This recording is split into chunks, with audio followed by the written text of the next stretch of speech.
Good afternoon, and welcome to the 12th Annual Senior Symposium here at Gallatin School of Individualized Study. This afternoon, we have a great lineup for you. The panelists truly demonstrate the insightfulness and intellectual diversity that we treasure here at Gallatin. This is a unique moment in history and in the lives of our presenters. They present their work to you, our audience, and beyond in a world-changing moment to moment. In the midst of this change, their work conveys great insight that I believe will sustain them beyond NYU. Please welcome the presenters and thank you again for showing up, being here, supporting us as we move through these very different times. Enjoy. Also, as a quick announcement, as the audience, you should have a program that's been sent to your email for you to peruse as we move through the program. So thank you and enjoy. First, we will have Nikita Tejwani to present. Nikki, take it away. Hi, my name is Nikki, and I'm going to be talking to you about what it means to be literate. School plays an instrumental role in developing children's identities. When students interact with their peers and with their teachers, they may feel validated or they might feel ostracized. The same thing happens with classroom content. What students learn and how they learn shapes the way they view the world and their place within it. Educators have long been aware of this. We know this because even though schools are such rapidly changing environments, they focused for centuries on making sure that students become literate. Literacy is and has been a socially empowering force. Traditionally, literacy has meant the ability to read, but in today's world, it encompasses so much more. I argue it also means being able to do math. We need mathematical literacy to participate in the world. When people are mathematically literate, they're open to so many different forms of understanding. This can be as simple as being able to estimate how much your groceries will cost, or as complex as having the ability to interpret misleading graphs in the news. The only problem is, even though math is such a large part of the world, young adults in the United States are not necessarily leaving school mathematically literate. According to the National Center for Education Statistics, only about a third of 8th and 12th graders showed proficiency in math on the National Assessment for Education Progress in 2017. Furthermore, on average, Black, Hispanic, and Native American 8th graders scored almost 10% lower than their white, Asian, and Pacific Islander peers on the assessment. This suggests not only that a majority of American students are not displaying mathematical skills at the level that's expected of them, but also that this is doubly true for racially marginalized students. This is a big problem because, as Dr. Rochelle Gutierrez, a professor of Chicago has noted, professor of education in Chicago has noted, teachers are always helping develop the identities of students in relation to mathematics, because teachers are always positioning students as either experts or not. Today's students are leaving classrooms not only with poor math skills, but also with the feeling that they're not expert enough to ever be good at math. But there are educators working to change this. A growing body of researchers in math education have been finding ways to dissolve the boundaries between the classroom and the living world. If you'll remember, what students see in school shapes how they see the world. So students get to see math as being intertwined with their own lives instead of this foreign mass of letters and numbers. They're more likely to see a path to becoming math experts. We might have less people walking around saying, "I'm not a math person," and more people using math as a tool to understand and transform the world. A good example can be found in the classroom of Eric Gutstein, a teacher at a Chicago public high school. Gutstein sees math as an empowering tool. In a 2013 paper, he wrote that he wanted students to understand the root causes of oppression, read the world, to prepare them to be able to change it, write the world as they see fit. Therefore, to teach math, he used a methodology called Math for Social Justice, which teaches math as it relates to socio-political issues. For example, in one class, he taught discrete dynamical systems in a way that showed students how low-income homeowners get stuck in bad mortgages and can easily lose their homes as a result. Students used income data from their neighborhood in Chicago and discovered that the average resident could not afford to pay off a standard mortgage of $150,000. They also learned about how subprime mortgages are used to take advantage of low-income homeowners. This lesson was immediately empowering for his class. One student used it to create a model for her own credit card bill and for her mother's mortgage, and discovered that neither person was paying enough to take themselves out of debt. In her case, this application of math for social justice made her less likely to fall for tricks by subprime lenders. Gutstein's approach to math for social justice helps students develop power through their mathematical abilities. However, it's not the only approach a teacher can take. The funds of knowledge approach is another way to teach mathematical literacy to students marginalized in schools. This approach harnesses knowledge and skills from the communities that students already belong to and brings them to the classroom. In 1992, an ethnographic study was conducted in Tucson, Arizona, to see how students in Mexican American communities learn outside of schools. The study recognized that how knowledge in this particular community was transmitted was especially important, given that teachers in American public schools tend to dismiss them. Researchers found that in the Mexican American community, knowledge was transmitted fluidly and flexibly. In the community, everyone shared skills for each other's benefit, and people held multiple roles as teachers and students. For example, family friends, not only parents, taught children vocational skills. During the study, the student's teacher was able to replicate this way of learning in her classroom. She set up a unit around candy in which every single person in the classroom was a co-researcher, and each student was able to contribute pieces of knowledge that helped the class answer a particular research question. In this case, the teacher was not the only source of information. For example, students were readily able to compare the ingredients of candies sold in Mexico and the US, and parents with relevant expertise were brought in to teach the class how to make candy. Here, knowledge is something that every student comes into the classroom with.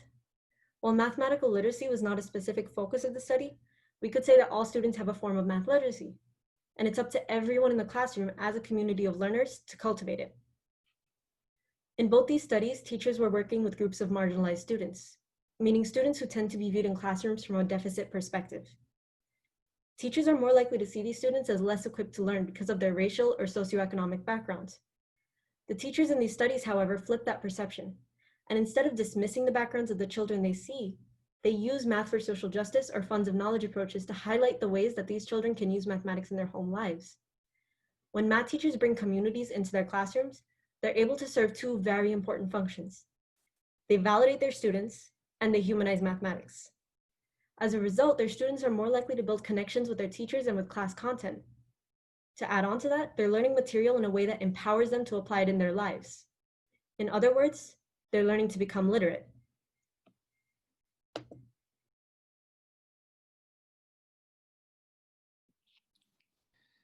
Thank you, Nikita. Now we'll have Nora Thompson.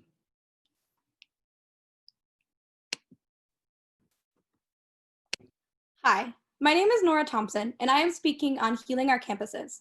My presentation mentions sexual assault and other forms of sexual violence.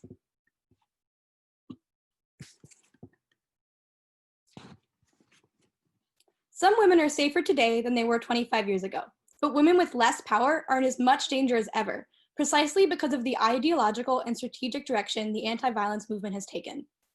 College campuses are not immune from this problem. Great strides have been made in acknowledging the problem of sexual violence in college and addressing it head on, yet there is clearly still a piece missing. The prevailing university response to sexual misconduct through Title IX lacks an emphasis on healing and changing the societal conditions that allow for sexual violence to occur. What I propose is transformative justice, beginning by opening up a dialogue about how we can better serve our students, all our students, by combating dominant narratives that perpetuate violence, responding to it in a holistic manner, and strengthening community ties. Its goal is to heal trauma while creating accountability by placing the power to respond to violence in the hands of those who have been harmed. It addresses interpersonal and systemic violence simultaneously, acknowledges that punitive responses to violence, such as the criminal punishment system and disciplinary sanctions in schools, not only fail to promote healing, but enact additional violence. The figures shown here are all too familiar, yet even these troubling statistics do not begin to capture the breadth of the problem of sexual violence on college campuses in the US. The majority of students do not feel comfortable reporting to campus resources. Also, definitions of sexual assault vary widely, and even the most robust campus studies fell short in capturing the nuances of consent outside of physical force and violence. Even though this is now a terribly familiar problem, these figures continue to rise. If the more we talk about sexual violence on college campuses, the more it occurs, there is much more work to be done. To understand what that work is, we must interrogate the legal history of Title IX itself. The university response to sexual violence through Title IX has come to embrace a law enforcement model rather than a public health model. It is reactionary and punitive rather than preventative and restorative. But it didn't have to be like that. Title IX was added to the reauthorization of the Higher Education Act in 1972. Initially, its sole focus was to address discrimination on the basis of sex in any educational institution receiving federal funding, focusing primarily on sports. This was the case until its sister law, Title VII of the Civil Rights Act of 1964, that addresses discrimination in the workplace, began to expand its focus to address sexual harassment through a series of landmark Supreme Court decisions. In 1999, in Davis v. Monroe County Board of Education, the court followed suit for schools, stating that peer-to-peer sexual harassment is covered under Title IX. However, Title VII and Title IX were passed with diverging enforcement methods. The passing of Title VII anticipated that it would be enforced by individuals suing their employers if they believed they were being discriminated against. The passing of Title IX anticipated that it would be enforced administratively, meaning that schools that failed to respond to sexual assaults properly could lose their federal funding.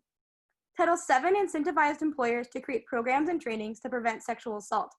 However, that incentive does not extend to Title IX, and in 1998, in Gebser v. Laga Vista Independent School District, the court stated that schools were only liable for sexual misconduct if they had real knowledge of it and acted deliberately indifferently. This decision made it so that schools have no legal reason to try to prevent sexual violence or to change the culture that perpetuates it. As a result, the recent focus of the Department of Education has been on ensuring that schools check all the necessary boxes when it comes to their disciplinary procedures. Moreover, when we contextualize Title IX through the anti-rape movement of the 1970s and 1980s, it becomes clear that a reactionary approach to Title IX reinscribes existing systemic inequalities between students. During that movement, prominent white feminist thinkers forged alliances with conservative politicians and victim rights groups. Their goals to expand the definitions of rape to include intimate partner violence and to eliminate the requirement of the use of force became intrinsically connected with the punitive carceral response to sexual violence.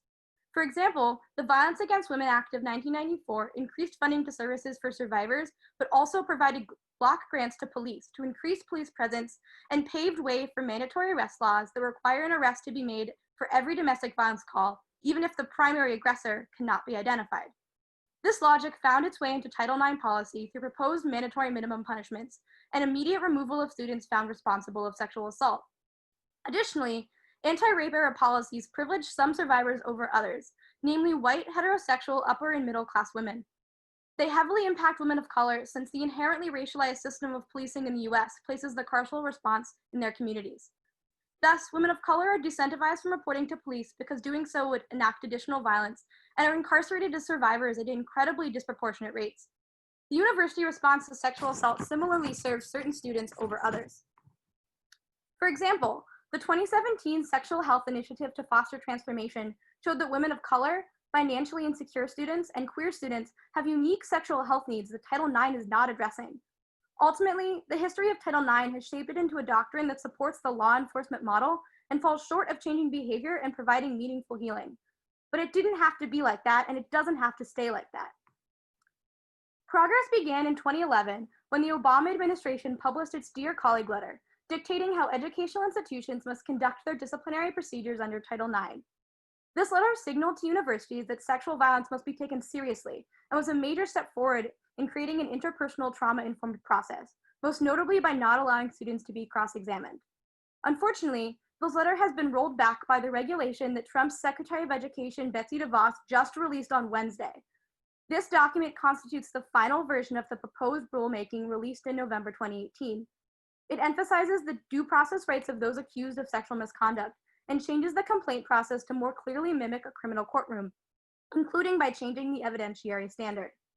It takes multiple steps back, both in comprehending how trauma impacts survivors and in creating positive cultures of consent on campus.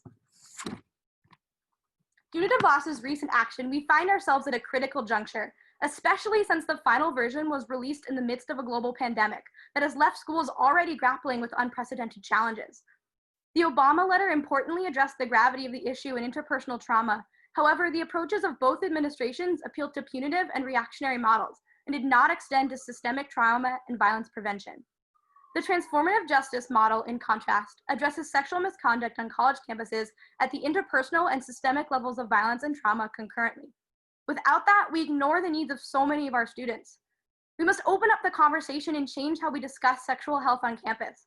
We must forefront the healing of students who experience sexual assault and also the healing of the university community as a whole. Lastly, we must listen to our students' needs and desires, believing that since this is a process about and for them, they must have a stake at every level of it. Thank you. Thank you, Nora. I have one quick announcement and then we can keep moving on. One of the things that I want to make sure, I know that normally for a webinar, there are questions and answer, there's a question and answer session that will not be happening with this particular program. And also that we'll just be doing, that this program will just be presentations. So just keep that in mind. Once again, we're just so happy that everyone has been able to join us. I see a lot of familiar names and faces. Next up, we have Daniel Tan. Thank you.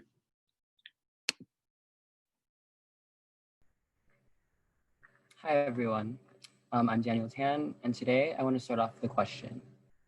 How often do you see yourself? And here's a follow-up. How often does that happen without the help of a mirror? As someone who's grown up online, I've been meditating on the ways that technology speaks back to us and shows us who we are through the image. And here's what I mean by that. These are examples of images that I've taken throughout the boredom of my quarantine, and they reflect how the internet sees me. They include some embarrassing YouTube video recommendations, product ad suggestions, and face matching app results. Now, to me, these images are mirrors of my digital life. I'm able to look back at myself in a moment and reflect on my activities back in that time, almost as a still screenshot of myself. And as a Gallatin student, I've begun to question these digital mirrors. And today, I want to argue that these ubiquitous images have lineages that matter because they reveal flows in power within visual technology. Now, it might seem obvious that we speak through images, but I'm offering a counterclaim that often images, by design, speak for us and reveal our social fabric. Now, let's start with an example of a visual technology, the museum. The museum in Tribeca is an open gallery space with the self-described task of object journalism. Its recent exhibitions include collections of last requested meal receipts by death row inmates and objects lost by immigrants in the Arizona desert. Now, the museum fascinates me because it suggests that, like our digital mirrors, we can somehow be legible through the image, almost as this portal into who we are. But the museum has a predecessor that matters, the Kunstkammer, or the Wunderkabinet. Kunstkammers were 16th century collections of scientific specimens, but also artificial objects. And they functioned for aristocratic collectors as microcosms to understand the world writ large. Historian Michel Foucault's term episteme personally helps me understand what's happening with these curations. Just as the museum narrates a person's story through a constellation of found objects, our Kunstkammer is an episteme, which is ultimately making an argument. It poses a set of scientific insights that can be read through a common classification. And yet, the Kunstkammer is not immune to bias. By deeming certain objects worthy of our gaze, or by placing them in select collections, the curator has posited a way of understanding the world that cannot be easily divorced from the political. And the Kunstkammer remains important in the ethics of modern curation.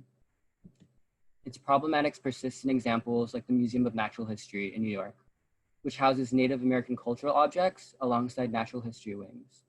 And this classification suggests that these people are somehow stuck in a natural prehistory outside of art or culture. This argument carries gravity today. It's why so many people imagine Native American culture as somehow lost to the past, when in reality, Indigenous culture and struggle is still very much alive. In his essay, The Body in the Archive, Alan Sekula approaches a different form of classification, the criminological archive, through the technology of the daguerreotype, which is this early form of photography. And Sekula investigates two pioneers in early 19th century criminology, who were Francis Galton and Alphonse Bertillon. On the left, we see Galton overlaid criminal portraits to identify this quote unquote ideal average criminal type. And he also measured skulls to identify quote unquote superior races. Galton's legacy was the foundation of eugenics, a pseudoscience that has haunted social policy and discourse. On the right, we see Bertillon use mugshots and fingerprints to create this forensic database to track repeat offenders. And his database links propensities for crime disproportionately to race, disability, and class, without ever inspecting the structural inequalities and social privations that were roots of these problems. Now, we see that both of these archives act as epistemes. They produce knowledge about criminals. And ritual viewing of these images only reinforces this criminal type and the strain of knowledge. It's as if the image speaks for itself and acknowledges the subject, with his reputation preceding him. Now, this should sound familiar. It should remind us of media mugshots, which seem to argue by the image alone the criminality of Black teenagers. And it should remind us of biased algorithms, which fail to recognize Black and brown faces. Both of our cases reveal that technology is not neutral. The daguerreotype is not about recording the dignity of an individual objectively, just as the Kunstkammer is not about benign collection. Both involve social control and knowledge production, often engendering racist systems and policies. Now, the archive proves to be a place of traumatic classification, but this does not have to be the case. At Gallatin, I've learned about artists who recuperate their histories within the archive, while still recognizing it as a tool of violence. In her essay, Venus in Two Acts, author and historian Saidiya Hartman returns to transatlantic slave blogs and attempts to revive Black stories with critical fabulation, which is this combination of historical research and fictional narrative, as well as critical theory to imagine within an archival gap. Now, the slave log was an objectifying technology. It cataloged slaves as cargo to be tallied. And Hartman knows that these stories might never be recovered in a traditional sense because of the nature of the archive. But she strives still to recover them in ways that don't rely on this cold credibility of archival evidence. Hartman is inviting us to a kind of seeing that confounds the archival image. To see two slave girls hugging each other, a scene deemed unessential by the archive. If the archive systematizes slave girls as unnamed objects, Hartman instead revives them as stories with relationships and histories that matter.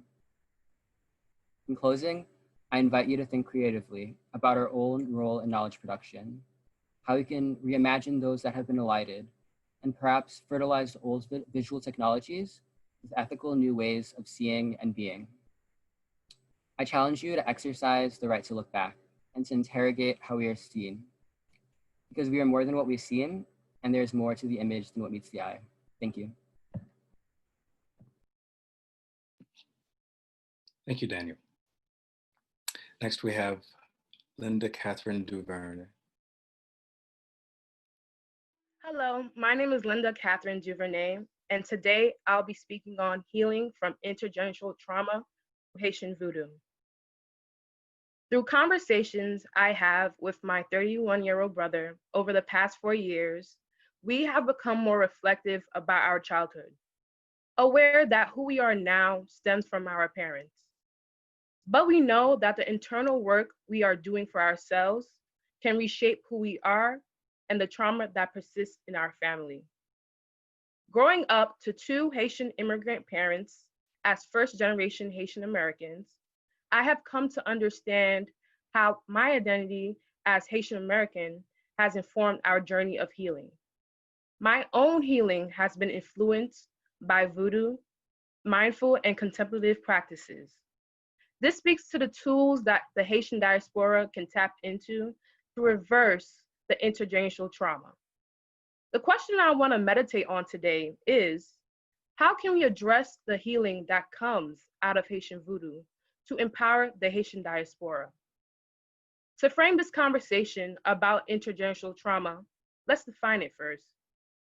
Maria Yellow Braveheart, a Native American scholar and mental health expert, defines transgenerational trauma as the cumulative, collective, emotional, social, and mental wounding that is passed from one generation to the next through behaviors, stories, and genetic expression. One way at Gallatin I have explored this definition of trauma is through fiction. At times, works of fiction can be more authentic than historical works because of the meanings and feelings they evoke. Caribbean scholar Pedro San Miguel shares this sentiment in The Imagined Island. He includes fictional narratives in analyzing historiography. Another example of how works of fiction evoke meanings that historical accounts do not achieve is in Edwidge Danticat's The Farming of Bones.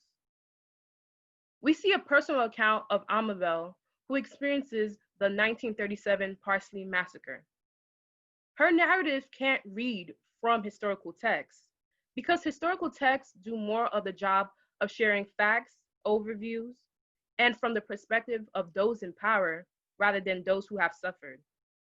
Fiction recovers agency for those in the past, conveys the feelings, emotions, and attitudes of the past. With the massacre, there's a lack of awareness of this tragic event. The lack of acknowledgement and memorialization of events such as 1937 Parsley Massacre forced Haitians and later generations to move on without dealing with their trauma and makes their feelings be perceived as invalid. This is a problem because remembering can be part of the healing process. In Danticat's novel, she conveys that memory is used to preserve history, serve as a reminder that the pain and suffering of the massacre will not be dismissed. There is still normalization of silence found in Haitians' experiences of their upbringing, which leads to a lack of conversation about the unresolved trauma, an overall lack of understanding how to confront this trauma. This silence, not being able to talk about how one may have felt during and after this period, is a recurring theme throughout Haiti's history. It is embedded in how Haitian parents have raised their children, fostering a lack of trust in others and how younger generations can point out the lack of information they know about their parents and previous generations. Connecting the trauma that can come up within the Haitian diaspora, we must look at a few moments in Haitian history. One of these moments I look at is the 1937 Parsley Massacre, which came to be a manifestation of the Dominican Republic's government anti-Haitianismo rhetoric. Anti-Haitianismo is the prejudice or social discrimination against Haitians in the Dominican Republic. Dominican forces slaughtered up to 20,000 people of Haitian descent. What I see come up a lot in regards to intergenerational trauma amongst the Haitian diaspora is forced silence when it comes to these traumatic events. One tool of healing that is rooted in Haitian history and culture that is particular to the Haitian diaspora when thinking about healing from intergenerational trauma is Haitian voodoo. Haitian voodoo, seen and used in the ceremony of Bois-Caïma, proved to be an important factor in igniting the Haitian liberation during the War of Independence against France from 1791 to 1804. In Karen McCarthy Brown's Mama Lola, a voodoo priestess in Brooklyn, Brown explains voodoo as a system that Haitians have devised to deal with suffering, that is life, a system whose purpose is to minimize pain, avoid disaster, cushion loss, and strengthen survivors and survival instincts. It is and will remain a way of life to honor one's ancestors and give gratitude. Not only does voodoo offer gratitude, but it is a staple in Haitian culture. Haitian voodoo presents itself as embodied knowledge for the Haitian diaspora. It is seen as a way of life, religion, spirituality that can bring about healing. Voodoo incorporates intergenerational wisdom that includes traditions of honoring ancestors, family lineage, methods of herbalism, and finding a higher purpose in life. On the whole, I see voodoo as a part of ancestral healing, which engages with the relationship between the living and the dead, finding yourself to be better connected with yourself and your ancestors in order to become a good ancestor in the process.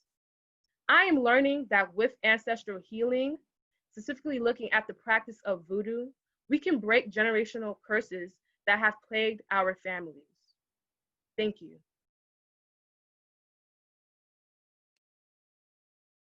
Thank you, Linda. Next up, we have Julia Torres. Hi, everyone. Today, I'll be talking about the politics of performance and liberation.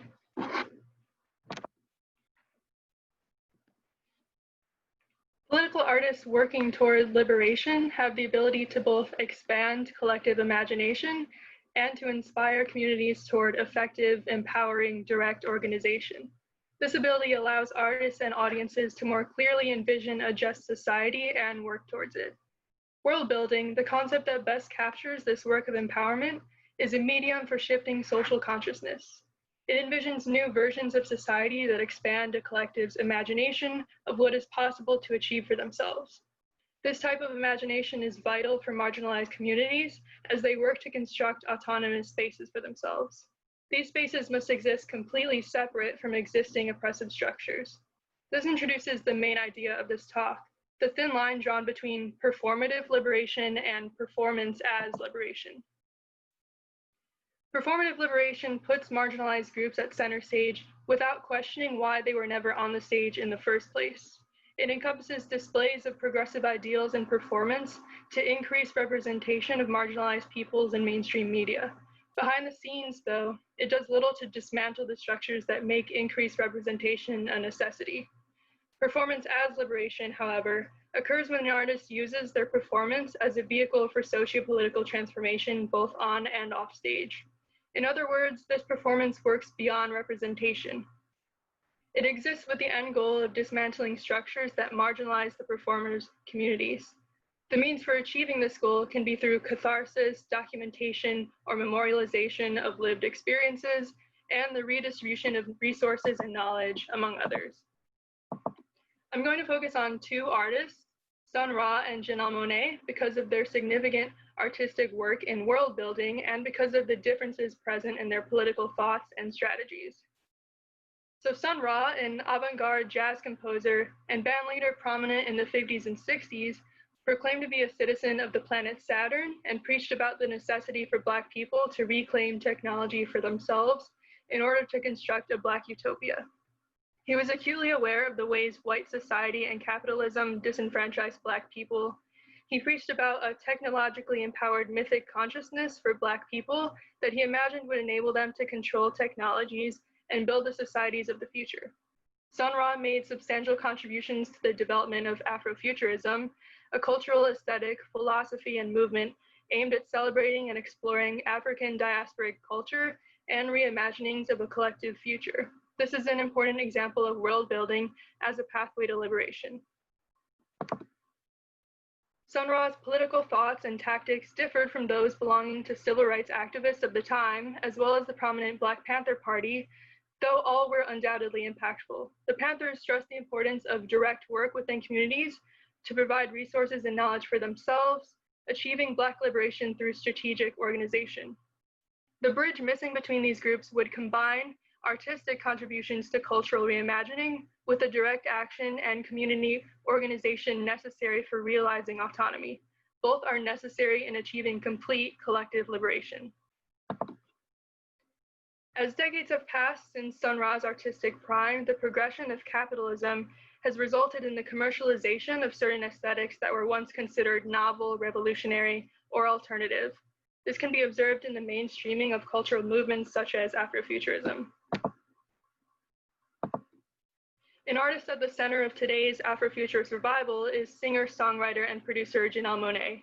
Throughout her music career, she has spearheaded the advancement of Black queer representation of mainstream media, opening the door for greater visibility of these communities. The thread connecting Sun Ra and Janelle Monáe is the imagining of a world beyond oppressive structures, But what is missing with Monet's world building is that anti-capitalist perspective that Sun Ra had. This is crucial when considering how capitalism has, for centuries, served to marginalize queer, Black, and brown peoples and undermine their autonomy. Some scholars, such as Dan Hasler-Forrest, point to Monet's success as an entertainer as a willingness to only work within the boundaries of capitalism in her political artistry. He writes that while Monet's progressive values and independent-mindedness may have had radical and subversive implications in the past, neoliberal capitalism has proved to be more than a little hospitable to this brand of identity politics. As many critics by this time have pointed out, alternative and independent don't designate something outside mainstream culture. Rather, they are styles, in fact, the dominant styles within the mainstream. When we look at her body of work in comparison to her offstage conduct, there appear to be inconsistencies. Just a few examples include her support of politicians and political structures whose track records show that their presences in society actually serve to exclude and undermine marginalized communities, though at the surface it may appear otherwise. While it is undoubtedly admirable that Monet is a champion for representation in performance, representation cannot be the only end goal in the life of political artists. This is not a critique solely meant to downplay the positive effects of representation. It's a reminder to be careful that we do not confuse representation for liberation. It is especially important for political artists to be aware of capitalism's interconnectivity with other structures such as imperialism, racism, and cis-heteropatriarchy. One cannot effectively challenge one without challenging all of them. To achieve liberation is to construct a new world that works for everyone living in it. If one imagines liberation only within the boundaries drawn by capitalism, that imagining is ineffectual. The current socioeconomic landscape calls for political artists to achieve a balance of tactics that work to transform consciousness while also constructing the grounds for a new society. This groundwork comes in the form of direct action and organization that imagines collective autonomy outside the capitalist market structures. This groundwork connects the performance of world building to the attainment of liberation. The performance cannot be separated from the political actions that occur off stage because they are the same. They come from the same motives and serve the same purpose, and that purpose is the manifestation of autonomy. Thank you.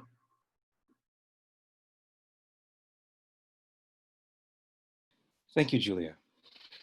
Next up, we have Rita Wang. My name is Rita Wang. Thank you guys for being here. The parks in our cities, the tree-lined promenades, the pots of plants placed in the glass skyscrapers, the tree that grows in the Apple store in downtown Brooklyn, the pigeons who live in the city, the engineered crops growing for your cereal, the microbes processing waste in the digestion eggs of a sewage plant, the discarded chicken bones as a geological layer, the landfill. They are the landscapes of the Anthropocene, the geological era defined by human activities and impact. This is the landscape of the post-natural, a way to talk about the actuality we're living in and putting aside the imaginary of what nature is supposed to be and is becoming. In this context, architecture and landscape design serves as interfaces of human environmental interactions and thus, amid global capitalism, one of the driving forces that shape the post-natural landscape. I see architecture and landscape design as one of the technologies for humans to make nature in the post-natural. In the landscape of the Anthropocene, those that are unseen keep a record, the unseen and the latent, the first to make it on Earth, and probably the first that will colonize Mars. Microorganisms, they're the ones that provide the most oxygen for Earthlings to breathe, the one that makes up 90% of the genetic materials of a human, the ones proliferating, jumping from one host to another, feeding on our body resources and keeping us apart right now. They can tell us a lot about the beings and becomings of the post-natural. Humans have ignored microbial life for as long as they could, though they're the biological embodiments of relational and ecological being and becoming. Speaking of the microbial, the boundary of nature is a mere construction. The boundary of nature is the mere construction in relation to the idea of the human. In fact, they are the embodiment of the visceral interconnectedness of life on Earth, which go beyond the categories we use to define life because of their constant evolution and involvement with other species, as well as their occurring nature. These microbes tell a story in how landscape comes to be and is becoming. We call this microbial record, which narrates all the secrets that are encoded in their genomes and are available to be accessed by genetic sequencing analysis. Metabolic pathways emerge as an evolutionary strategy to adapt to the ever-changing environment and to build kinship and interspecies reciprocity for survival. Mutations and genetic swapping occur around the biological clock, providing geological and temporal snapshots of the ecological communities and biomes. Through identifying species and yielding their metabolic potentials as biomes and biomes, we can collect the evidence of a story of a landscape entangled with human interventions and environmental disturbances. These disturbances not only come from the extractive and wasteful ways of capitalist practices, surprise, but also by architectural and landscape design decisions as an effort in making new dwellings, cities, and natures.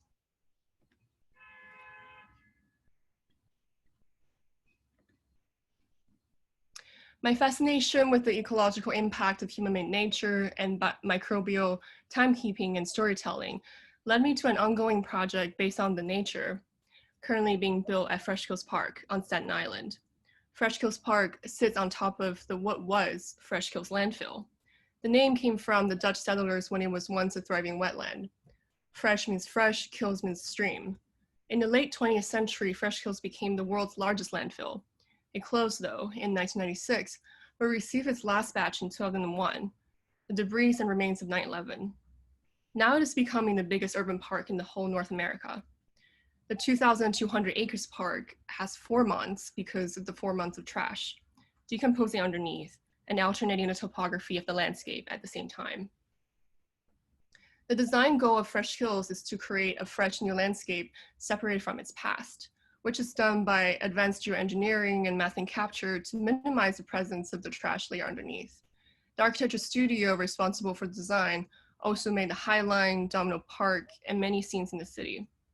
The goal is to design for ecological succession, a concept that entails the change in ecological species structure over time. Ecological succession is a process that happens after major environmental disturbances. Fresh Kills is designed to mimic this natural process.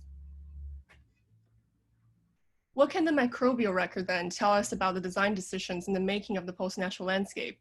In a way, the microorganisms can tell us a story that answers the question of how an engineered human-made environment becomes natural. In the way that they present spatial and temporal snapshots of how design ecological succession happens on an artificial landscape. Additionally, their metabolic potentials can also tell us if the Fresh Kills now is separated from what it once was. For instance, are there contaminants present in the soil that are supposed to stay in the past? With these questions in mind, and the help from my mentor and collaborator, Professor Elizabeth Hannaf, designer and biologist from Tandon, our lab plans to take soil samples from locations on site with topographical differences and conduct metagenomic analysis in order to document this human-made ecological succession through a microbial lens. The project is currently on pause, though we were able to visit the site that is currently open to the public, that is not currently open to the public, early this year.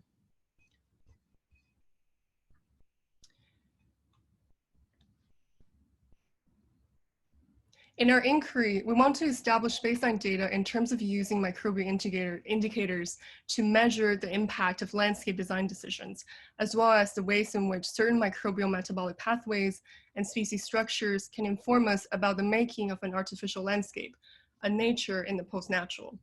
We're hopeful and we want to know if a reverse engineering is possible. Could microbes and humans collaborate in the making of a post-natural landscape by design? Could we then together build kinship and connections that already define our beings and becomings to create healthier landscapes and better natures? We hope to continue with this meaningful project in the future. Thank you for your time. Thank you, Rita. Next, we have Saransh Desai-Chowdhry.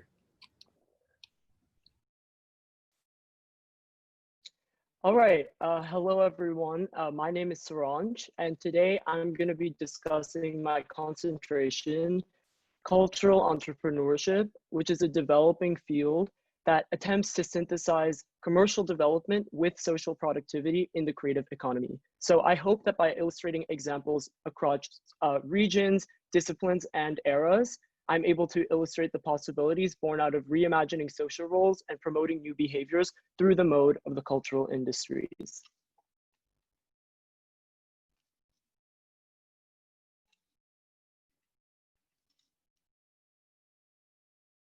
So let's start out by thinking about the kind of cultural climate we live in today. So we live in a hyper-individualistic, consumerist society that extols growth above all other virtues, often at the expense of the environment, income equality, social justice, and even the happiness of its citizens. This has perhaps never been as clear as it is during the global crisis that we're experiencing today. Today, commercial speak has become a sort of lingua franca, which was a concept that was elucidated by the author James Twitchell in his book, Lead Us into Temptation, The Triumph of American Materialism. Advertising rhetoric tends to pervade our classrooms, our conversations, and our phone screens alike. So, as more young people are becoming aware of these realities of the global economy, their expectations have shifted. According to a 2019 Ad Age survey, approximately 70% of Gen Z consumers would prefer to buy from a socially conscious brand. Furthermore, as per a 2020 Adweek report, young consumers are keenly attuned to how brands are responding to the current coronavirus crisis.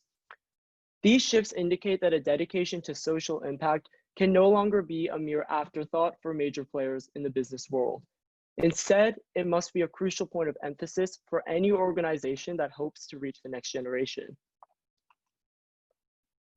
Cultural entrepreneurship is a way of thinking about business that harmonizes global institutional aims with local concerns about social equity through the mode of culture. When understood as a model of doing business, cultural entrepreneurship challenges powerful institutions to address the systemic issues that plague our communities instead of exacerbating them.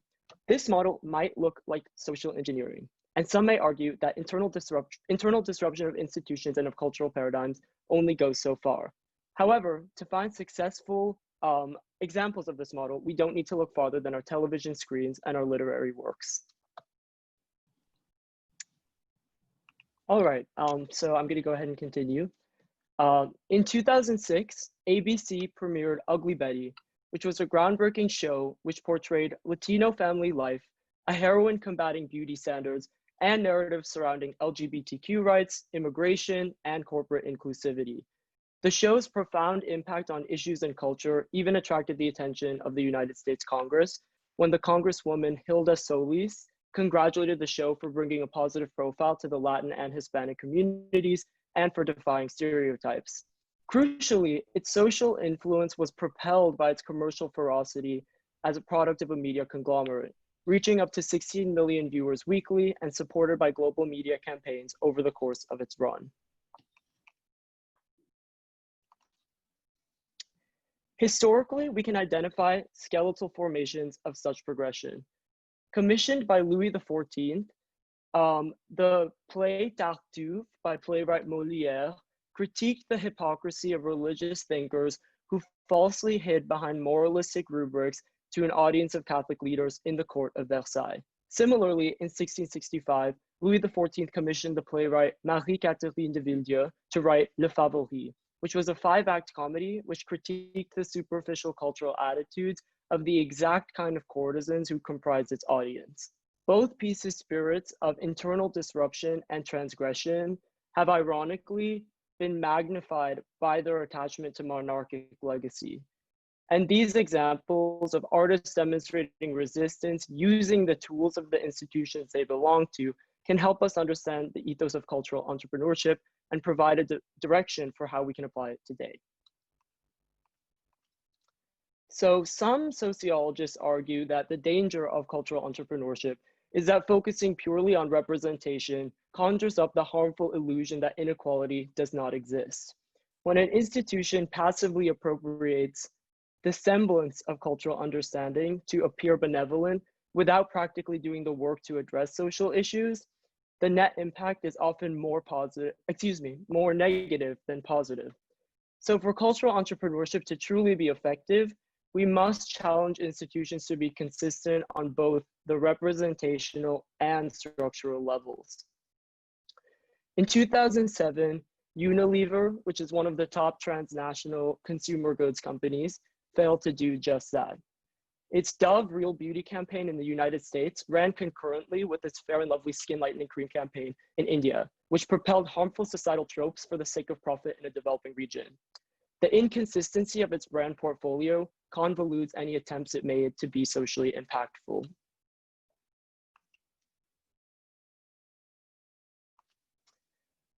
On the other hand, a contemporary example of the synthesis done well is the One World Together at Home concert special, which was a virtual broadcast curated by Lady Gaga in collaboration with Global Citizen and the World Health Organization. It was streamed on April 18th, and it reached more than 270 million viewers across 60 global networks, including the typical competitors of ABC, NBC, and CBS. Furthermore, Lady Gaga and her team raised more than $127 million in commitments from corporate partners and philanthropists for the COVID-19 Solidarity Fund, without asking for any money from the audience. And as for the performance, she recruited some of the most culturally dominant artists in the world, from Elton John to the Rolling Stones to Billie Eilish. She also brought together the primetime hosts Jimmy Kimmel, Jimmy Fallon, and Stephen Colbert to share a virtual stage for the night. Here, we see institutions harnessing the mode of popular culture to promote togetherness, kindness, and hope in the face of adversity. Crucially, they backed up the representational message with structural action, gathering a staggering array of resources from corporations in an attempt to mitigate a crisis that faces us. Disrupting belief systems internally from within a dominant framework may not be the final frontier, but perhaps it is a step in the right direction, a way for businesses to do well while doing good.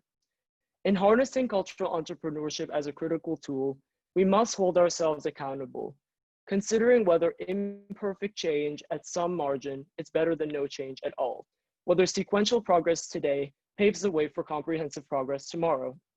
In an institutional framework where economic prosperity is consistently framed as the only goal worth chasing, can we place an equal amount of emphasis on social and cultural progress? Should we? If so, how? And if not, what's next? I believe that these are the questions we should be demanding of our CEOs, our peers, our politicians, our artists with powerful voices, and ourselves. Our culture depends on it. Thank you.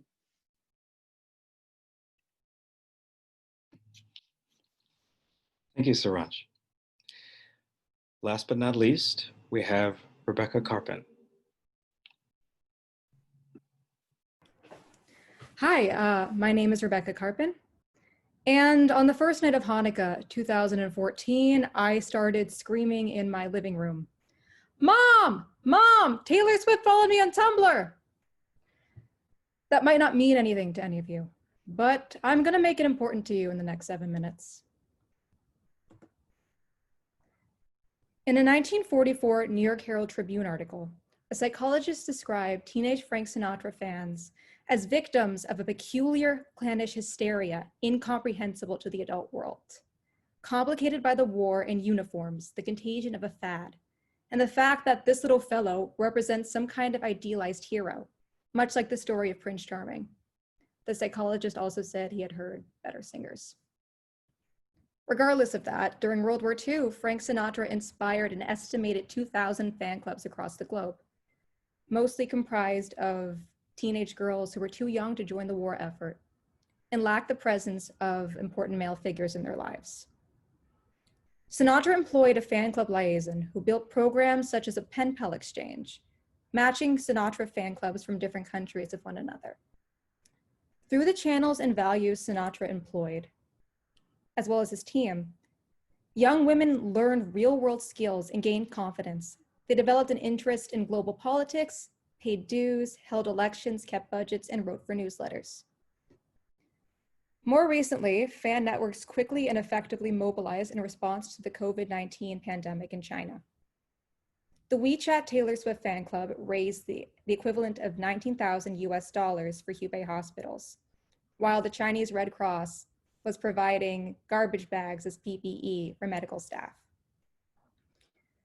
When asked for comment, fan coordinators said that they were inspired to embark upon the charity work because Swift encouraged it, and that there was no room for any sort of misconduct in their fundraising, as they didn't want to risk reflecting badly on their idol. I study populist rhetoric and the crisis of narrative, which analyzes why communities in the aftermath of disaster try to build a new national identity behind populist figures.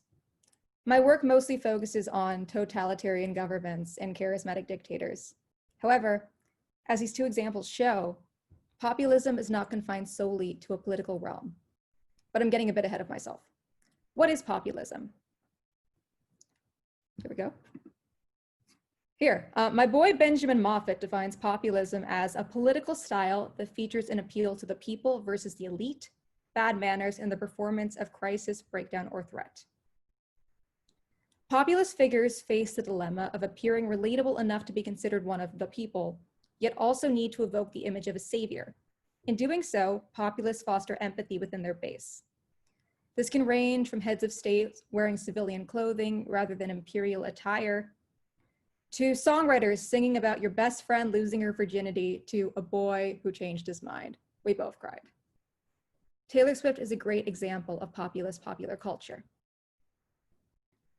Most teen stars I grew up with relied on a formula, eschewing youth in favor of overly exaggerated promiscuity, party-loving lifestyles, and performing songs written by older songwriters. In contrast, Taylor Swift refused to let other people write for her and built her brand off her youth. She was a teenage girl writing about being a teenage girl, speaking directly to teenage girls. Swift's fans, like Sinatra, were routinely dismissed by the adults in their lives. However, Swift affirmed her fans as equal partners in her success and provided them with respect and empathy. Early in her career, Swift tapped into the power of social media, developing the loyalty of her fan base through appearing accessible. First through MySpace, now predominantly Tumblr, Swift personally communicates with fans, inviting them to listening parties at her houses for her unreleased albums, making them breakup playlists, and paying for medical treatment. Because she appears so accessible, many fans consider Taylor Swift a friend or big sister, someone who has their back and deserves their support in return. In 2017, Taylor Swift built an entire album cycle and the highest grossing arena tour in American history around a celebration of bad behavior. Reputation's iconography relied on reclaiming the misogynistic talking points of her quote-unquote enemies as emblems of empowerment. When Kim Kardashian West called her a snake, Swift responded by featuring a 63-foot-tall inflatable cobra named Karen with a Y in her stage show. Swift's admirers hailed the album as a refutation of both her good girl image and the sexism that underpinned it, thereby making Swift appear even more authentic. On October 8, 2018, Swift issued the first political endorsement of her career for Tennessee Democrats Jim Cooper and Phil Bredesen for House and Senate. Swift posted her endorsement on Instagram with a link to vote.org. Within 24 hours, vote.org reported 65,000 people had registered to vote through the site. This number increased to 102,000 people within 48 hours. And for context, 190,178 new voters were registered nationwide during the entire month of September. Currently, Swift is embroiled in a war against her former label, Big Machine Records. After its sale to Scooter Braun, whom Swift has personal issues with, Swift publicly denounced the sale as a misogynistic betrayal, blasting both Braun and label president Scott Borchetta on Tumblr. Swift successfully marketed her grievances as an example of sexist abuse of artists by music executives and continues to bring it up on both social media and at award shows. After airing a contractual dispute regarding Swift's American Music Awards performance in 2019, personal contact information for both Borchetta and Braun leaked, and the label incurred so many death threats they temporarily closed their offices due to safety concerns. Big Machine contends that Swift is distorting the terms of her contract in a way that vilifies the label. and citing restrictions they purportedly put on her and her work that do not actually exist. Saying in a statement, "Taylor, the narrative you have created does not exist." Intimacy-based populism extends to the political realm as well. In an era where governmental distrust runs rampant, the desire for accessible advocates is nurtured by populist strategies. Donald Trump's usage of Twitter has appealed directly to American laymen due to his lack of political jargon and transparency. AOC's weekly Instagram Live Q&As offer a direct line to a policymaker and convey that your representative is listening to you. Our ability to identify with people we've never met, purely because they seem to be listening, is frightening. Leaders do need to make more of an effort to advocate for the needs and desires of those whom they claim to represent. But we need to keep in mind that someone might not be looking out for your best interest just because they're friendly with you, or seem to be. Here goes. The most embarrassing thing I've ever done. Here we go. Okay. I've never met Taylor Swift. We've never interacted, yet I've gone to every single one of her concert tours. When Taylor Swift followed me on Tumblr, I was having a rough year. But all of a sudden, it was the best year of my life. Here I was, a lonely teenage girl. The world's biggest pop star has just taken a moment out of her day to say to me, "Hey, I see you. I care about you. You're important to me." And in that moment, I did feel important. And as much as I'd like to, I don't really get the feeling we can just shake it off. Thank you. This concludes our program for tonight. I want to just thank all the presenters for all the hard work that they've done. With all of what's happened, they've had to deal with rescheduled dates. They've had to do a lot in terms of improvising times to work together, on top of the stresses of displacement and all of the other pressures that go along with, being a senior in your last semester, and at this point in the last weeks of school. They've done a great job, and I am so incredibly proud of them, as we all are on the symposium team. In this process, I noticed that they all grew, even if it was just a little bit. They all changed. They all had moments of clarity that I think will carry on beyond this moment, beyond this time. And I'm so happy that you were able to join us to see some of what Gallatin has to offer. That this intellectual diversity, this diversity of insight that we have. We hope that you were able that you take something home, or you're already at home, I guess, to take something with you and to carry it with you as you, if you're a student at Gallatin, to see what's possible and to really open up and to delve into the insights that are possible, that are possible within your own concentration. For family members, I hope that you can see how incredibly insightful and the powerful intellects that have shown their work today. For the Gallatin family, staff, faculty, thank you so much for always being there to support our students. And this wonderful program is definitely a true result of that, especially now in the midst of all of the chaos and all of the things that are going on. Real insight was able to be conveyed by each of these students. Have a great night, and stay safe, stay healthy, and be well.